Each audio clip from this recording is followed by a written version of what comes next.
I'm looking for someone. Common story around here. Someone you care about or Someone you hate. Oh, what a great question. What say you, Miss MacLean?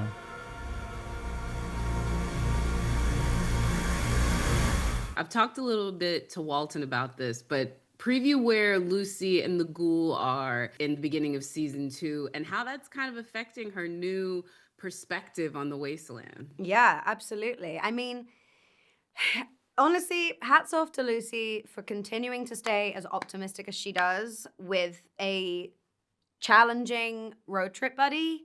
But it's very fun to play. You know, there's a lot of humor and comedy putting these two incredibly different people together, but also tension. You know, all of that tension, it just makes every word so poignant and so biting. It's very fun to watch them sort of try to influence each other. And of course, Lucy has to lecture him and take the moral high ground. And I think they sort of bring out the worst of each other, even Lucy. And then, you know, through experiencing what the wasteland throws at them in the first half of that season, it kind of, you know, maybe they start to find some common ground and maybe even, dare I say, get along a little bit. Yeah, I think the way Walton put it is he needs to get a little bit more like her, and maybe she needs to get a little bit more like him. Yeah. And that's like the only way that they can survive. But this Lucy that we meet in season 2, let's be honest, she's had a lot of revelations. She's no longer, I mean, she's still doe-eyed because those are the gorgeous eyes you were born with, but she's not as naive. She's not as naive as she used to be. What's it like playing a slightly more cynical and jaded version of Lucy, although she is still Lucy?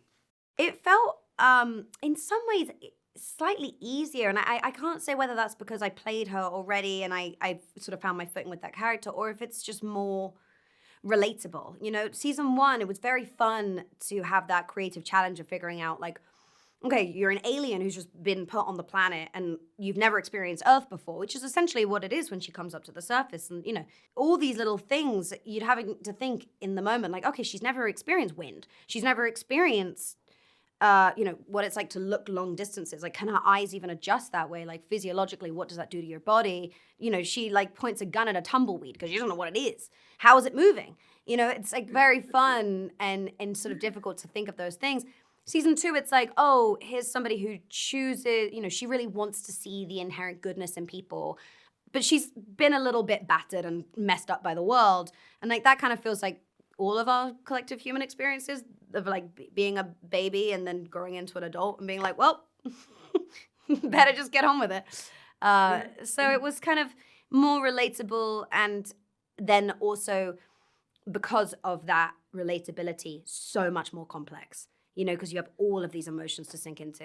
And then on top of that, on top of all those emotions, like one of the things that happens when you talk about people becoming older and maybe getting a little bit more jaded, is usually after you get your butt kicked a few times. And that also happens to Lucy. She definitely goes full action maven very early on in the season. Talk about the stunts. And do you have a favorite one that you got to do? I think my favorite was, and I can talk about this because it's in the trailer, but her interaction with the Kings. That was very, very fun. That was my favorite. Oh. I just love that whole experience because she is not herself. She is a different version of Lucy that we have never seen before. And I've never played before. And also in just my broader career, haven't really explored how one would act if they genuinely do not care. Like she doesn't, the notion of like death or injury is not even in her mind, you know, and it completely, when you take those stakes out of someone's decision-making, it's a free-for-all. They can, you know, they will do whatever they want. And that's really, it's a really fun place to play around in. And also obviously a lot of like room for comedy in there as well, which is very fun. I want to see her go more because they say that behind every like healed person is like some bad things. I want to see Lucy on the other side, so I know that means we have to make her suffer, and there's no better place to suffer than in Sin City. You guys are on your way to New Vegas. I love that. Listen, what can you tell us about the Vegas of it all? Because that's such an iconic part of the games, and I know just the shot of it from the end of season 1 just like lit the internet on fire. Yeah. I can tell you from Lucy's perspective, you know, because she doesn't know what it is. She doesn't know everything that it represents. You know, she doesn't know what the other characters know about New Vegas, and she doesn't know what we know about Vegas. She doesn't know she's in a TV adaptation of a video game. And so there's, you know, one of my favorite lines is when, you know, they get to Vegas and they experience these, I think she calls them like giant, smelly bull lizard monsters, aka Deathclaws. And that is her first experience of Vegas. And she stands up and she's like, so this is Vegas, huh? And that's like her only experience of it. And she doesn't know, she looks at the ghoul and she doesn't know all of the memories and all of the pain and all of the stuff and all of his experiences. You know, and that's what I'm so looking forward to for everybody to see in season 2, but also in season 3 and beyond is Lucy's gonna be learning all of this stuff. She's gonna get all of the answers to all of the questions that she had and even more questions that come with that. And how is that gonna change her as much as the experiences on the Wasteland change her? Ooh, that's a good tease, girl. You got that down. Like they've got you trained really well on this. Oh, I'm I media feel it. trained. No, I know they've got you because I'm like, that's intriguing, but you didn't give me anything. I Oh, mean, that's good. I dare I say I also want to ask about Hank and Kyle MacLachlan's character because I don't know, man. She was the reason why we're even on the road trip is she's chasing after her dad, and I'm so interested about their conversation. I'm really excited for people to see Kyle's work this season. I think it is phenomenal. I mean, you take Hank at the end of season 2 versus the beginning of season 1, that first episode, season 1, I mean, it is such a masterclass in character development and acting, and such a joy to work with him and learn from him. I just think he's so incredible. And actually, they're sort of having very opposite experiences, Lucy and Hank, which is very, very, you know, and these are things you don't think about in the moment when you're reading the script or acting, but watching season 2, and I've only watched the first 5 episodes at this point, watching how they do that, and yet both what they have in common is, again, their optimism. Yet hers comes from genuine naivety and genuine sort of strength and choice, and his is sinister. It's sinister and inexplicable, and it's very dark and fun to watch. The stuff we fight for, story has it you used to believe in those things too. I've been wastelanding for 200 years. I've kept myself alive for one reason. To find my family. I'm so excited to see this journey between you and Lucy. Can you preview a little bit about where they are? Because now they're in the wasteland and it's a team effort now. Yeah, it's a team effort, right? I mean, we pick up right where season 1 left off on this apocalyptic road trip, one of self-discovery, and either I will start to think like she does, or she will start to think like I do, or it will be a combination of the two. But for me, really, stepping outside of that was really kind of meditating on the reality for the ghoul. He hasn't spent that much time with one person ever, you know? So he's probably the worst roommate ever. Well, or like he's the most silent, and right? And so how did their relationship kind of evolve just in who spoke first? I'm sure it was her. And how many times did she speak before he answered, you know, with one word? And then, you know, at what point along the journey did he ask her a question about herself, right? I mean, the way that we normal people do in a car driving across country or whatever. So it was just where their relationship goes in season 2 was so surprising to me. And I think it will be surprising for the audience. I cannot wait to see it. I also cannot wait to see Justin Theroux as Mr. House. And he is one of my favorite people. And I think both of y'all have this really sort of like live energy. Talk about the rivalry between the ghoul and Mr. House, because I feel that's going to be very delicious. Well, Justin is a very dear friend of mine, right? And so like Rockwell, like Sammy and the White Lotus, I've never worked with Justin before. And so the anticipation of that experience, the excitement, knowing that Justin's going to bring something really interesting, and just getting the opportunity to listen to him and that's kind of what it was. And I've said this, today, but I can say it to you, and you'll really get it. Justin represents Robert House, who is the most famous man in the world. I mean, I'm an actor, right? I have very little power. Maybe I can get into a restaurant. I got a nice house, and all the rest of it. But Robert House sits on the Mount Everest of capitalism. And I was just so taken with the opportunity to be in the presence of this figure and just watch him and take in whatever it was that Justin decided to bring as Robert House. And it could have gone a million different ways. Really, yeah. And it netted out with, you're a lunatic. I love that you're working with your friends like this too. And like, just real quick, this is an aside. What is the special thing about when you were able to do what you did with Sam and what you were able to do with Justin on this? How does that fit into your career? Or with McBride. Yeah. Well, I've got a lot of friends now, right? I do. I have as one does that when you've been in this business for a really long time. So chances are, I'll work with someone that I know in some capacity at this stage, but to work with a really good friend and to not be 25, but to be 54 in my generation. Say that again, because that is not true. Hey, well, and what's so delicious about it is so many of the people that I know are so interesting and so deep, and that there's no competition. It's just respect and just wanting to lean into whatever you're bringing, man. I'll bring it back. So it's just like, it's just eating a full meal. The whole thing it's just so rich. It's kind of satisfying afterwards. I feel like this is like Rafael Nadal and Federer type stuff, like the competitors, but it's just such a beautiful thing to watch. You know what I mean? Saying that. The Ghoul had so many cool moments, but the Wild West shootout type stuff is like really good. We're gonna get some more of that. Did you up the stunt level any of this? You know what? Yeah, you get some of that for sure. You do. All right. But not gratuitous, right? It's all organic to the story and this setup. Have you seen any episodes? I've seen one, so like one. Yeah. One has plenty. I'll say that. But So they come in the way that they come in there.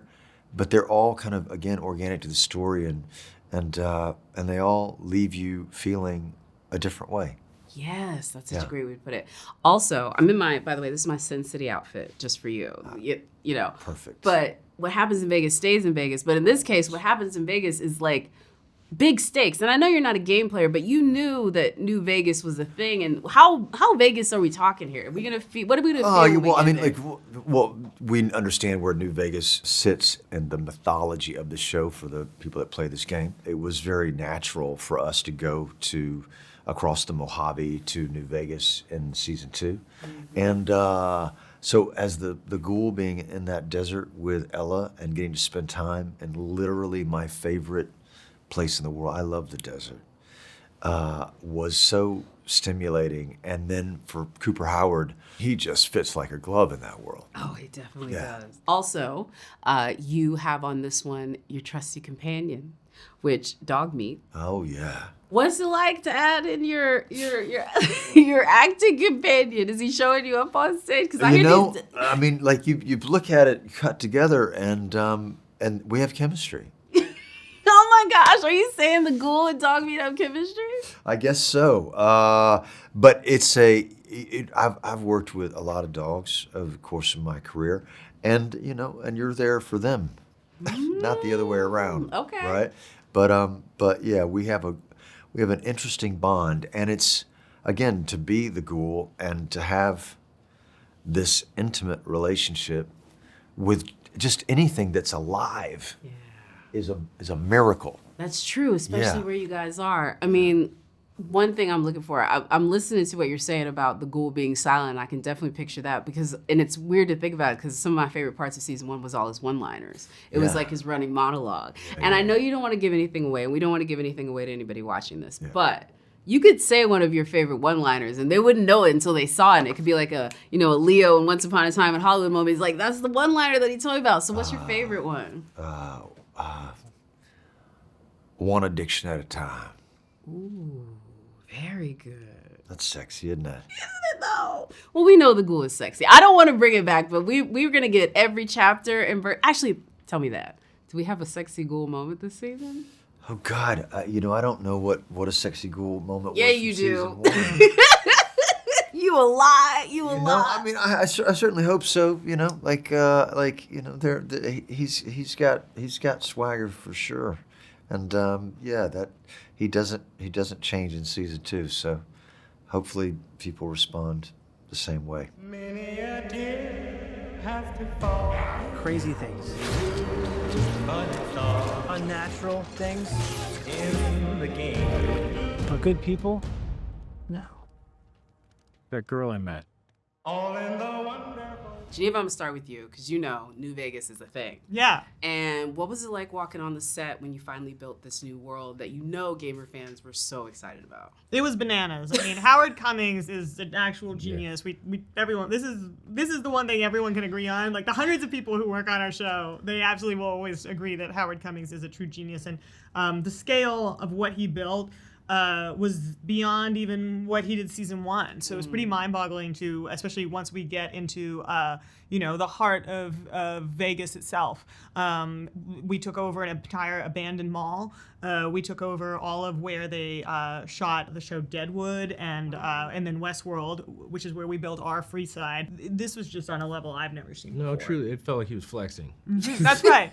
That's right. Facts. Yeah. You're right. One thing I will say that was weird when we were talking like back in Emmy's time about this is y'all were having to keep the Lucy and like Matt, y'all were trying to keep that secret, and I was just like a fan picture being like, just tell the T, this is a ship, this is a romance. And so I'm so glad folks have seen all of that progress. So I'm not even gonna beat around the bush. I know it's the apocalypse, but let's define the relationship. Where is this couple going? Is there more romance? You don't listen to her, listen to me. It's just us here. No, we're here. You know, what I can tell you is that, like, it's obvious that, like, this chance encounter that they've had and the experiences that they've shared together it's reverberating throughout both of their stories as they continue on, and for good reason. And I think that neither of them, I always imagine the bleakest, it's kind of what makes things a little hotter for me as an actor, but like they would both maybe not have survived if it weren't for their meeting, that they've shared something already that is helping them grow. We see this another beautiful connection happening with the Ghoul and Lucy as well. But these types of relationships that all three of them are getting to sort of coexist together in this weird amoeba of sorts, energetic amoeba if it is, because we're not always together, but we're hearing each other, It's like that weird thing of a relationship. They do say like you create one mind together, that like if that partner isn't with you, you still hear them like, oh no, she wouldn't like those curtains. Like, it's like I know what's going on for the other, but it's important. I'll say that. That is so profound and so sweet. But what I'm basically hearing is there's no sexy reunification, and I'm a little bit upset. You take it as you will. See, I know if it was just me and him, he would tell me the tea. So I'm just gonna imagine it. I can leave. I can go away. I love that. It was like completely different with Jonah. He was looking at Barb like, "Don't say nothing." He was like, "Francis, shush." I would ask you though, what do you enjoy most about Lucy and Magnus's relationship that you get to play in season 2, and what we get to explore? I think that one thing that I love about their relationship is I think these are two people who were really drawn to each other's goodness, like at the core. And Max respects and admires that Lucy is, I think, the most moral person he's encountered on the wasteland. And I think that Lucy feels the same way about Maximus. And I think that's why they are so drawn to each other. On the flip side, what about her and the Ghoul? Because I feel like that is like the opposite of a That's absolutely right. The dark side can also be alluring. Be enticing, yeah. In its own unfortunate way. Yeah. She's, I think, simultaneously drawn to the Ghoul and repelled by the Ghoul, and that's why their dynamic is so interesting. He's obviously been wastelanding longer than anyone, and he's showing her how to survive, and maybe she's actually kind of titillated by some of it and enjoying some of it a little too much. Ooh. Are you hinting at a love triangle? Hey, I don't hint at things. She's like, I will be explicit. All right. One of the things that this season also gives us is new characters: Justin Theroux, Macaulay Culkin. Anything you can tease about them? Obviously, Mr. House is huge from the games, but in general, though, them as actors in this. Yes. They're doing beautiful work. Yeah, I want to hear how you and Kumail. I mean, it was amazing. Yeah. No, I think it's always so exciting. All of our guests, we really get to play, and I think they get excited when they walk onto these Howard Cummings sets, just like I do, and to see the work that they've all crafted on this show, it's all really beautiful. It all really works, and it all really helps to create more of this vastness to this world, to have a lot of different factions of the Brotherhood as opposed to just the one that Maximus belongs to sitting at the table. It all means so much to the depth of what the video games were doing that we're happy to bring to the screen. I'm going to direct this even more. Walton said that Justin is insane and everything that he did was absolutely crazy as Mr. House. Anything you want to expand? Because he said, whatever I was anticipating, he brought even more. Justin is amazing. Robert has his character is a genius, so you have to cast a particular kind of actor to believably play a genius. And the really interesting thing about Robert House also is that he is a thinly veiled Howard Hughes, and Howard Hughes became increasingly bananas as his life went on, increasingly reclusive, increasingly bizarre. And so we wanted to The Aviator. Yeah, we wanted to lean into that. Why not? And so I think that's what is haunting Walton. Oh, I love this so much. And the fact that they're actually friends in real life makes this even better. Yeah. You've already talked a little bit about Kumail being another aspect of the Brotherhood, and that's what he's coming in here to do. Talk a little bit about where Maximus sits with the Brotherhood and how his relationship with Kumail is once we meet him. I think there's this really beautifully written thing where, first of all, we've asked for the character of Maximus to want and desire so much this suit and this power, this status, to go out and affect the world in the way that he sees, appropriate. He really does want to make the world a better place. And so here we are in the start of the second season, and it's like the last thing he wishes for. You know what I mean? It's like the last place he would want to be, but here he is trying to make the best of it. And I think he's still bumping his head up against what his faction of the Brotherhood really offers him and the limitations that they have, I guess, for what he's really desiring out of life. And he meets this character, Kumail, and has like this opinion of the character, I think, at the beginning, but he's just constantly sort of breaking that opinion until, at some point it also, maybe he meets face to face, like the real issue he has with the Brotherhood through Kumail's character. So they did a really great job crafting that story with him. I love it. And since we have the writer here, I do have to say, everyone talks about the tone of this and how funny it is and how, entertaining it is, but the comedy of it and the one-liners, do you have a favorite one-liner from this season? Oh, no, that would be... We don't know what it's about. You know what? All the one-liners are really thanks to our incredible cast who pull it off and make it sound natural and like it's baked in and part of the tone of the scene. So it's really... We don't compliment our one-liners, we compliment our cast. Okay. Cast compliments. These telling me nothing. We have to watch the season, and then y'all bring it out weekly, so it'll be like 2 months. But it's fine. It's going to be great. It's going to be great. Told you nothing. We did it!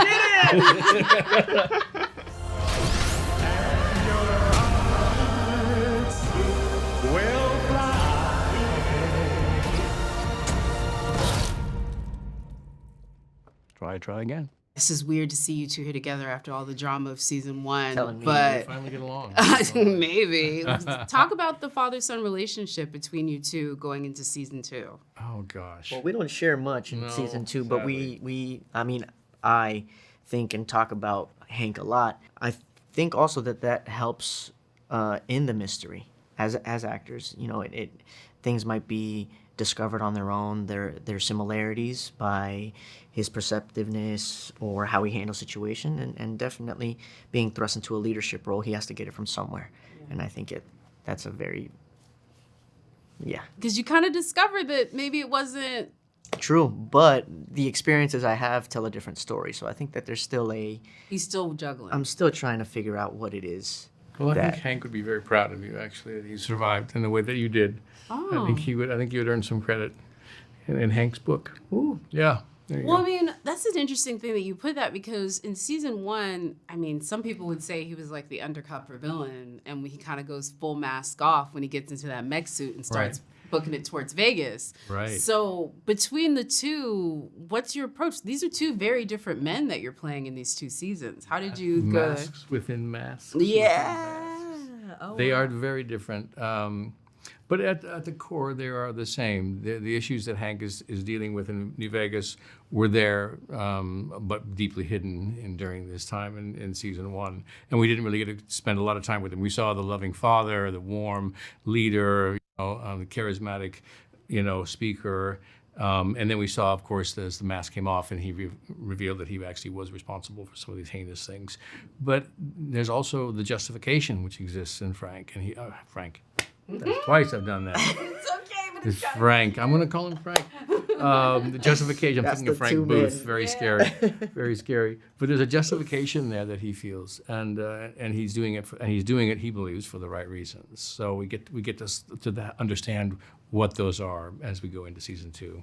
And what are they both thinking about Lucy? Because you have a different opinion on where she is than obviously Hank does. But between the two, I bet both of you are thinking about what could be happening. So where do you think Norm thinks Lucy's at even? Or I think once he gets onto the surface, he realizes, he's feeling the air, he's feeling the sun ray, and that's just the tip of it. He's got to survive now in a world and take care of a community. So I think the first thing on his mind is food, water, shelter, and then from there, get answers and along the journey, he stumbles upon difficulty and what the surface really has in store for anybody that's on it. Yeah. And at the same time, I think his family is always on his mind. Even though he's getting more information about Hank, his dad, I think he desperately wants to communicate with Lucy and sort of get on the same page and whatever she's learned, she's been out there for way longer than he has, so it would be beneficial in many ways. And then what about you? You, on the other hand, I think were just so shocked to even see her in those final moments. So I was kind of shocked and proud at the same time that she was able to survive and come and find me. And I think she accomplished a monumental task that I think I give her kudos for that. But I also think he knows that she's going to follow him. Lucy and the Ghoul are going to be following Hank, and he leaves a little trail of clues along the way. Yeah, and for you, we've already talked about it. They let you out of the vault, like you're on the surface level. What was it different approaching the filming of that? Because I'm assuming in the vaults you're on a set, and then y'all are like practically just out in it. Yeah. Well, the first season it was all the vaults, and it was in New York, and it was in a soundstage, so I literally did feel like I was in a vault whenever I was shooting. It was 14, 15, 16 hours in a soundstage. And of course, once, we reach these incredible sets of the dunes where I come out and see, Santa Monica, it was amazing. You have to imagine little because so much of it is there. So that's true for Vault Tech Tower as well, and these sort of dilapidated buildings. And, you're responding to reality, and that's always helpful as an actor. That's so fun. And then for you, I guess the big addition for season 2 is your mech suit. So tell me about the practicality of that. Are you stunting it up? Like, how do they get you in there? They just gave me a taste, only at the beginning. Only at the beginning, that's back it. in the beginning. But that's cool because I get to go from that into like a suit that Hank revisits the character and the look and the feel that he had from the flashbacks. Ooh. So they put me in this very elegant suit, and he's very comfortable, feels very much at home. Dressed now, he's back in his element. Ooh, I dig that. So wait a minute, like freshly tailored, like 50s Oh yeah, garb? Dana Pink, our costume designer, has done some. She made an incredible suit for me. It was really beautiful. And you're still in the vault uniform, right? I'm still in that suit. Sorry. I'm still in that suit. I literally looked at him, and when you were talking like that, he was looking at you like somebody describing a burger when they're starving. No. But to that point, I was like, when I was stuck in the vault for the first couple episodes, I was like, guys, can I like at least take this off and get in the tank top? You know what I'm saying? Do a little something that I could transform back into Norm, into survival mode. But yes, still very much in the suit, and it's nice. I think everyone, when you watch anything that's like post-apocalyptic, you start thinking about what your view would be of the world in like like crazy times. I'm not going to ask you about your personal views, but if you had to ask your characters what they think of humanity when we meet them at the beginning of season 1, what do you think they're thinking of the world and its possibilities? Like, kill them all and we need to, you know, move on, or there's still a chance to save things? If I'm not mistaken, in season 1, Norm would have thought there's nobody on the surface. Right. So 2, but in 2, that's just where he starts. And Yeah. that's the only thing that he's got until Exactly. then. What And about Hank you? would be the opposite. I've been to the surface, so I've ventured up there. I know what exists up there, and but I have an absolute hope and belief that we're going to be able to return with our group, and we have trained them in such a way and prepared them in such a way that they will come and actually be contributing members of whatever new society we're going to build. So I really believe Hank believes in the message 100%. Dig it. All right. This is the last question. This is kind of off script. You have an amazing TikTok game, sir. I just want to know where it comes from. I have help. Oh, I have help. I have help. Whole gram, Come on, like, everything. tell me about your TikTok adventures. Like, you seemed legitimately chuffed about this. Like, you're having fun. I'm having a lot of fun with it. It's really, you know, social for me is a place to play, really, to experiment and to create. Honestly, that's how I look at it. And I work with a really wonderful creative team and up for anything. And we just have fun for the most part. It's just, you know, meant to be a laugh. Couple fit checks, little lip syncing. I've seen you, sir. I've seen you. I love the challenge. I love the challenge. Yeah, it's fun. It's really fun. I know. Yes. Yeah, right? You watching? Oh, wait, where are you on? Where's yours? Are you I'm on? not. I just did that just because that's a part of the culture right now. Did you do a sheesh? I'm not sure. No, he's done like a video where he's doing like the. I saw a clip where you talked about, what was it? But you used Gen Z slang or something, and I was like, this is just. I didn't even know him. I was like, okay, I need to hang out with Kyle to get up on the new. Don't glaze me, man. Come on. I mean, really. And on that note, I'm so done. Let's get lucky, shall we?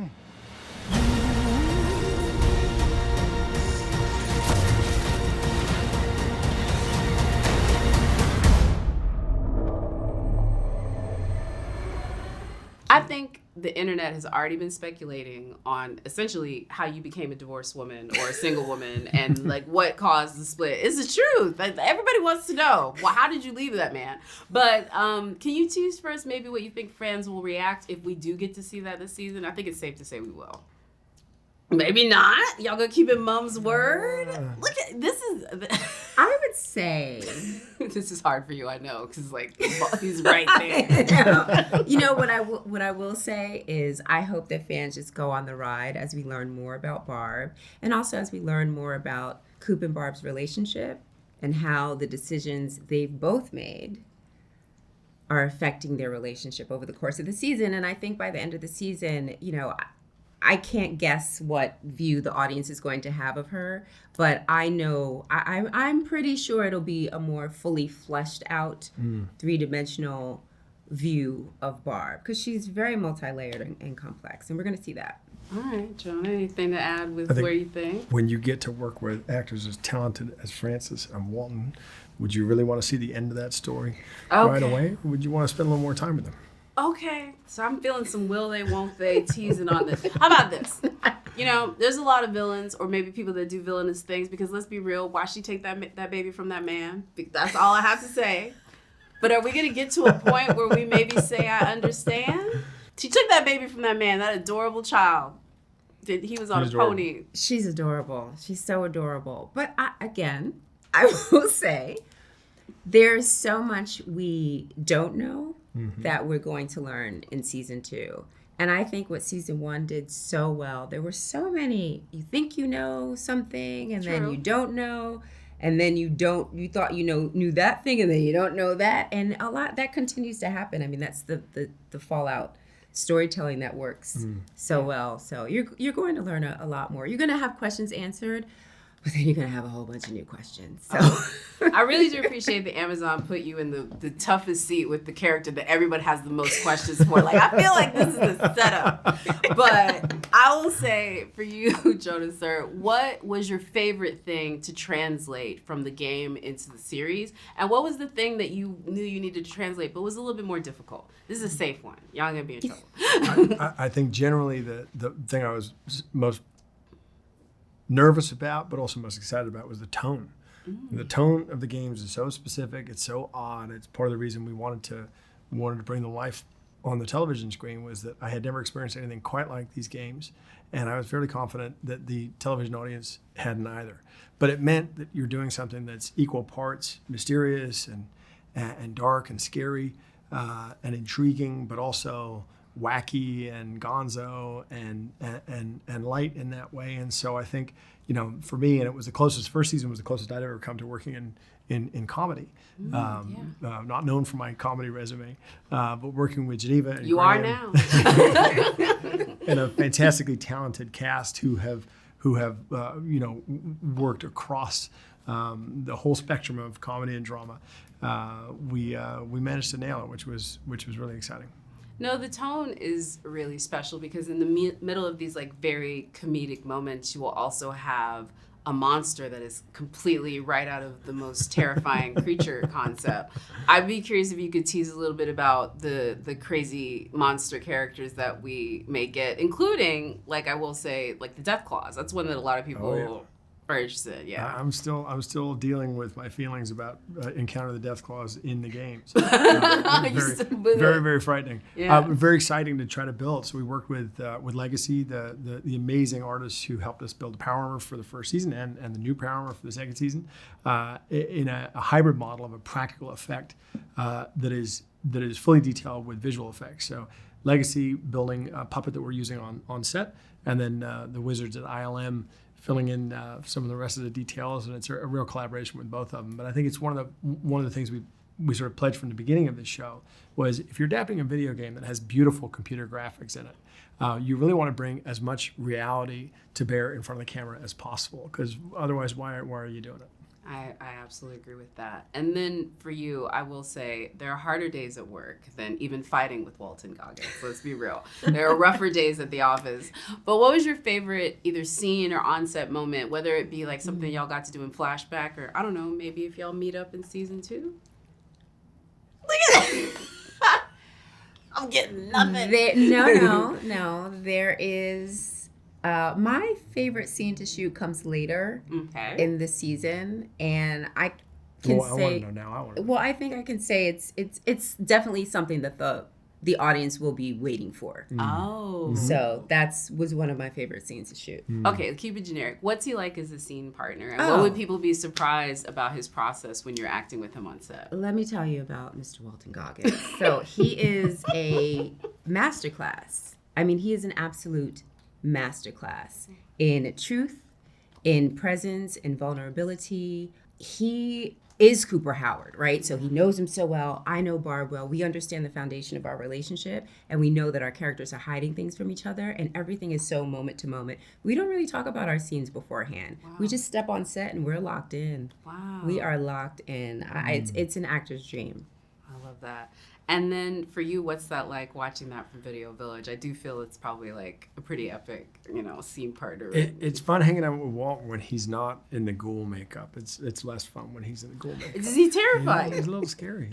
Interesting. Well, I will say that is a testament to the attention to detail they all put in this. But what has it been like to hear gamers talk about how much they like it? Because I'm not saying they were in your mind the whole time you're making this. You're just trying to make a compelling story. But then to know that these people that love this as equally, I'm sure that's pretty satisfying. It's super exciting. It's not my first rodeo. We Yeah. went through this on, making Batman movies for the better part of 10 years.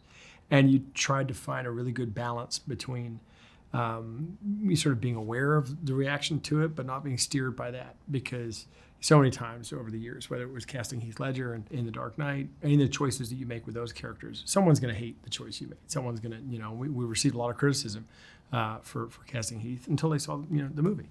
Yeah. And I think from that experience, we kind of learned, okay, you want to approach these things with love and respect as a fan, not necessarily for the fans, right? And hope that they have the same experience that you do. So it's been incredibly gratifying to see that people have enjoyed the show as much as they have, and that fans of the games have enjoyed it as much as I did. Okay, I'm gonna get out of here, but since you mentioned it, I just want to say this one thing. You know about the Odyssey. Can I come on. You mentioned him. I wasn't gonna mention your brother, but then you mentioned Batman. Can I steal a secret from you? Anything? What do No you got? secrets. It's terrific. It's very exciting. Oh, so you've seen it. I didn't say that. But you didn't say that. You didn't see it. All right. Thank you both very much.